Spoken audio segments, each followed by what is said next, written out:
Welcome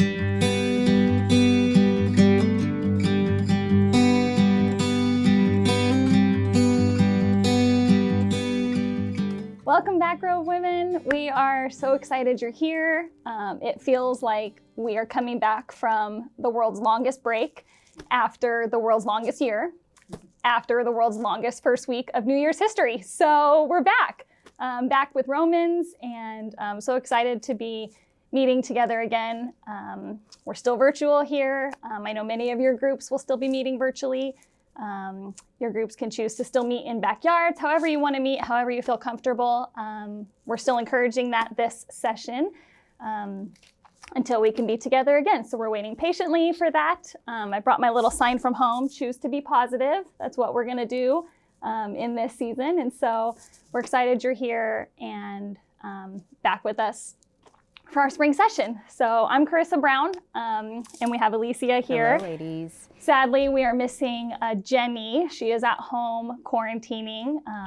She did come down with COVID. She's doing well. She has a very mild case. So we're pivoting again in 2021. So we're excited to be here and share with you guys today.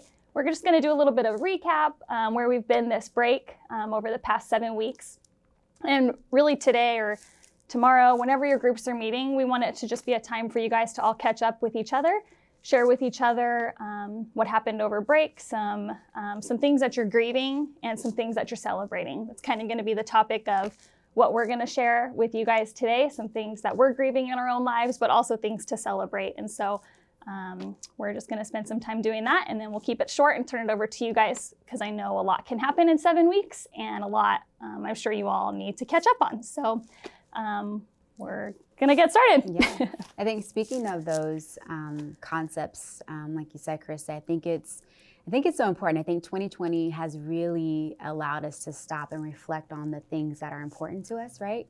The things that are essential, the things that are not essential to us. And I feel like for many of us, we've had to really just reposition our desires and things that we had to give up, right? I don't know one person that hasn't had to give up anything, and so I feel like we're all kind of in the same boat, obviously going at a different rate and a different speed, but we're kind of on the same boat, on the same level. And I feel like that's actually a good starting point for all of us to continue to build relationships, because I feel like because we're all experiencing the same type of hurts and griefs and things that we can celebrate, things that we can't celebrate, that's a good way for us to just be one again, to be unified, for our hearts to be united and remembering, okay, what is the thing that we can celebrate? What are the things that we can grieve? And the beauty of Romans 12 brings that out for us. We, not to give too much away, but Romans 12 talks about grieving with those who grieve, weeping with those who weep, mourn with those who mourn. And all of us have probably in some way, shape, or form have had to grieve some losses, whether it's physical or even material things that people have had to give up. And so I feel like for me, I actually rather talk about the things that I can celebrate first, because going into this 2020, I had no idea I would be sitting here today. And I never thought that even I would start a new position during a pandemic, Crazy. Moving during a pandemic. Crazy. I mean, all the things that I had no idea would happen to take place. And for whatever reason, God allowed it to. And he opened many doors for our family to be here. And so the things I celebrate, honestly, are new beginnings. I feel like for me, I'm an adventurous type of person. I love new challenges. I love things that that have to put up a fight for. And so I feel like for me, going into this new position and being assistant women's director came with a lot of challenges. But the beautiful thing about it is I get a lot of new friendships, a lot of new family. And I feel like because we didn't know 2020 would take a really hard turn for our family, I needed to have that support system. And I'm so grateful. So as I was reflecting, I was like, man, Lord, thank you for the new beginnings. It did come with new schools for my children, new school district, new house, a lot of new things. But the important things that I really needed and things that were very foundational for our family is having a church family to be there to support us while we were taking these hits and losses. And so I'm so grateful for that.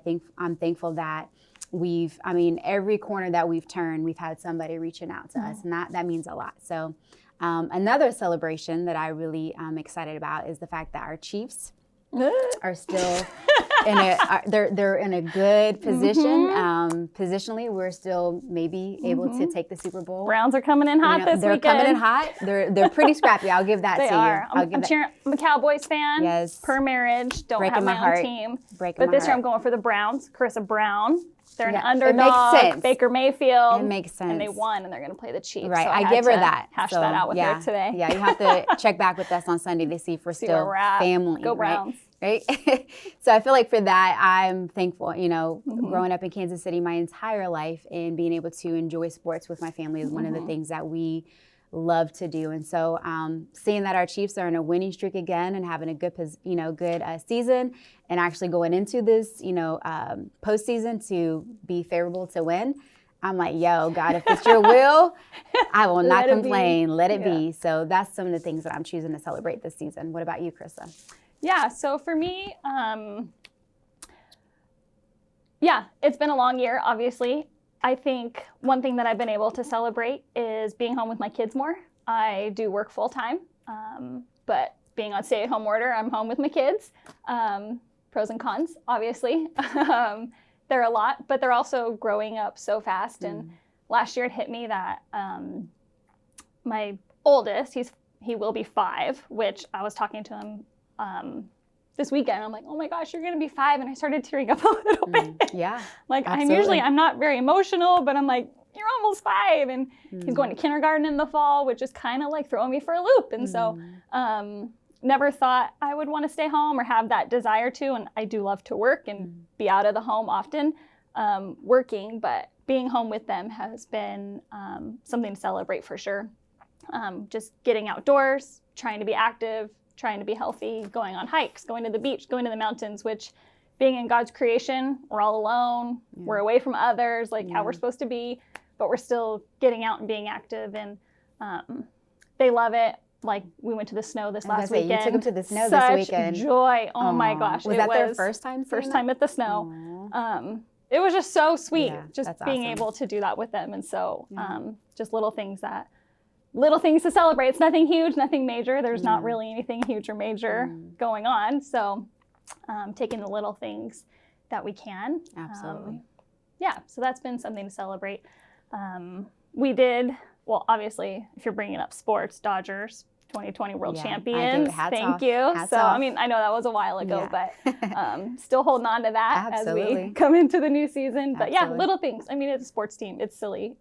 But it brings joy for me, and I know for you. Absolutely. So that was a highlight of 2020 for sure. Absolutely. And so we want to celebrate good things. Romans 12 also says we rejoice with those who rejoice. And so I never want to not give God praise and glory for good things in our lives. And I know that these last even 6 weeks, just getting emails and hearing from friends and family who are sick or who have lost loved ones, it's just heavy. Like heavy is the only word I can use to describe it all. Like it's just so much. It feels like just every day, just hearing something new. And I've really been struggling with that. Like, how do I live my life? But I don't want to be like a downer and depressing and sad all the time, but there is so much hurt. Our nation, like everything that's going on, like there's just so much. It's just heavy. I just don't have any other word for it. And I've been reading, I shared yesterday, in Ecclesiastes, which is kind of wrecking me, and maybe we can do that book next year. I'll mention that to Jenny. Yeah. There's a hint. Hint, Jenny. Like I have it right here actually in Ecclesiastes 9. Be happy, young man, while you're young. Let your heart give you joy in the days of your youth. Follow the ways of your heart and wherever your eyes see, but know that for these things God will bring you to judgment. So then banish anxiety from your heart and cast off the troubles of your body, for youth and vigor are meaningless. And like here in Ecclesiastes, it tells us like enjoy your life. Like God has given you this beautiful life. Enjoy your youth. And I'm not the youngest person, but I do consider myself to be young. Like enjoy my life while I'm young. But then how do I do that while there's so much heaviness in the world? And so just trying to find that balance is something I've been working on in the last couple of weeks. I want to enjoy snow days with my kids, but I'm also grieving with you for what you've experienced. And so yeah, it's just been a weird, interesting season. I know we're all in different places, experiencing different things. And So we were celebrating or sharing our celebrations, but we've also experienced some griefs. And so we want to share those with you also, because life isn't perfect or rosy. I know in our family, at the end of last year, my husband lost both of his grandparents. They were older. They were married. Yes, they were both married. They have had declining health for the last couple years, and they both passed within 35 days of each other, which is sweet at the same time. Both faithful servants of the Lord, just great grandparents to my husband and all of his cousins. And I've been in the family for, maybe 14, 15 years now, which is kind of crazy. Took me in, my grandparents are out of state or far away, so don't see them often. So they became my grandparents too. And so losing them was really hard, but also celebrating that they are with Christ and in heaven, seated with him. And it's something that they have wanted for years, for as long as I've been in the family, like, can't wait to go to heaven. And so really sweet that we have that hope that they are with God and just in a better place. Amen. But then with Thanksgiving and Christmas rolling around and them not being there, it just really hit home, like, okay, this is real, like they're actually gone. And so yeah, just a interesting season that we've been in, trying to find that balance of grief and celebration, which we want to do since we know that they are in a better place, but also here on earth, we're still sad and grieving. So thank you for sharing that. Chris, I know that's not easy. I feel like, again, these are the open ways for us to see inside of each other's hearts, and I think that's where I feel like 2020 has really taught us, especially as a body, as a family, to be more open with each other. And I feel like that's where hearts are gelled together in the state of grief, in the state of brokenness. I've seen deep relationships forged in the midst of a fire. And so I'm thankful that even in the midst of that, you walking through that was very hard, and seeing Kendall and Gina, and still have a smile on their face and still want to serve and love the body of Christ. That meant everything for me. And little did I know that I would be walking through that same type of grief. And so many may know and many may not know, but on December 8th, I did lose my mother to complications due to COVID-19. And I remember going back and thinking end of October, early November, they actually had plans to come here. I remember in our team huddles, we were talking about my parents coming. They really wanted to see our new home and wanted to visit our new church and all that. So they were excited. And so I was just thinking about all that and reflecting those thoughts, and thinking about God, but why? Why didn't you allow those things to happen? And so moving forward in November was really hard. But the beautiful thing that I had to remember that God brought to my heart and my attention was the fact that going through Romans chapter 8 and studying that extensively and really just asking God to show me what he would want me to say and what he would want me to teach through that lesson. I went back and I was just so amazed at God's timeliness of that specific passage. Little did I know, I just kind of want to read that real quick. Talking about Romans 8 verses 18. For I consider that the suffering of this present time are not worth comparing with the glory that is to be revealed to us. And I remember talking about that and helping us to remember that the present day sufferings that we will face, the present day challenges that will keep coming, they won't stop. Those things won't cease until we reach glory. So as they keep coming, how are we as believers, as his children, to deal with these things? And little did I know, one of the greatest, forms of losses, losing a close loved one, would happen. And I had no idea. I think I taught this lesson, I think it was like second week of November. Both my parents were actually at that time, both in the hospital because they both had COVID and they had some pretty bad cases of it. And so I remember just being like filled with emotion, but just saying, God, I know that you have allowed me to teach this lesson and spend hours through this lesson for a bigger reason than I could even understand at that point. And so when I reflected back on that, I was so thankful for just God's word that I can cling to.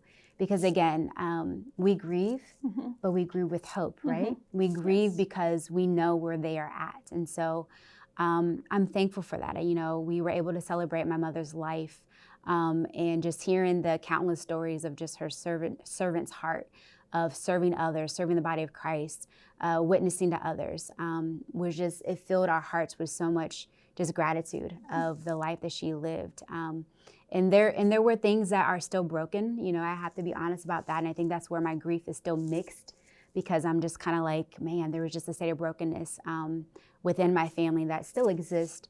But I praise God that I believe he's going to use that. I believe he's going to use this because he uses all things. Again, going down to Romans 8:28. And we know that for those who love God, all things, not some, not the good only, but all things work together for those who love God and are called according to his purpose. And I have to cling tight to that. And I have to cling tight to his truth, because in the midst of all this suffering and chaos and all the losses that we're gonna have to grieve with the holidays and things not being the same, you know, graduations not being attended to, and just all those things that we as, you know, human beings look forward to, I think it's important for us to keep going back to God's word and letting that be the bedrock of how we move forward in our grief. And so that's one of the things that I'm learning. I will be honest, I really don't know how to grieve this type of loss. And I feel like God is teaching me each step that I take. And there have been some great books that I started reading with my family as we're working through this together. And even last night, hearing my daughters just share their grief, it broke my heart as their mom. I'm just like, oh my word, like here I am again, focused on only my grief and thinking that I'm the only one grieving, not realizing that my children are grieving the fact that, you know, their grandmother is gone, and just all those realities that are now taking place. So I know that's a lot. I know that you said that word heavy, and I feel like that's kind of where we're at right now, and especially at the state of where our nation is at.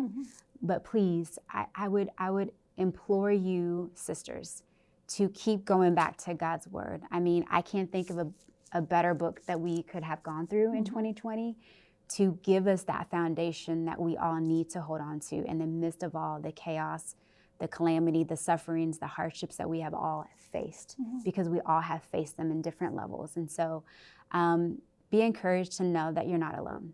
Be encouraged to know that the ladies that you used to sit across from in at your tables are going through things, and picking up the phone, hearing their voices, sending, you know, notes of encouragement goes a long way. And so we just want to continue to encourage you to connect with each other.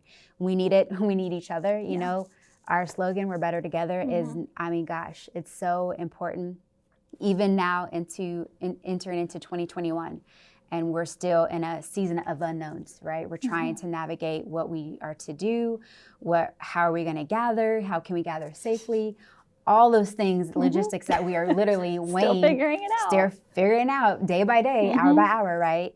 But most importantly, we're giving it to God, because we know that he's going to give us the supply of wisdom that we need to guide us through this territory of unknowns that's been uncharted for us. So, but those are some of the losses and the things that I'm grieving.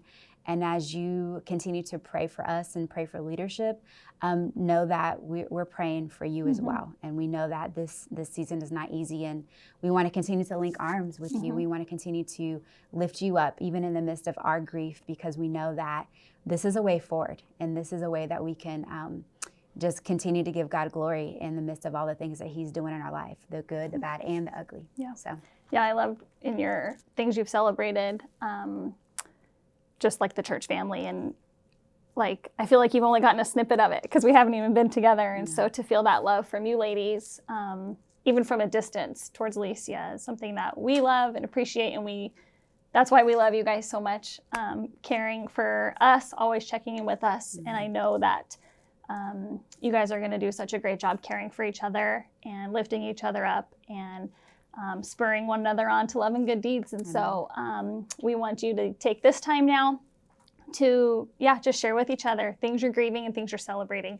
No matter how big or small, your grief might not be as large as someone else's, but that's okay. You can grieve the fact that you didn't get to gather your family at Christmas time. That's something to grieve, absolutely. Or a loss of a job or anything. It doesn't have to be something major, but share that with your group, but also share things that you can celebrate. Going to the snow and just little things. Doesn't have to be major again. And so just take the time, encourage one another, love on one another, pray with one another. And then next week, Jenny will be teaching on Romans 9. We'll continue in our study and then followed up by Carol. So 2 good weeks in store for you guys. Absolutely. So I'll pray for us. I'll pray for your time. And then you guys can go. Be free. Lord, thank you for this day and just to be back for family night and study. Thank you for our women.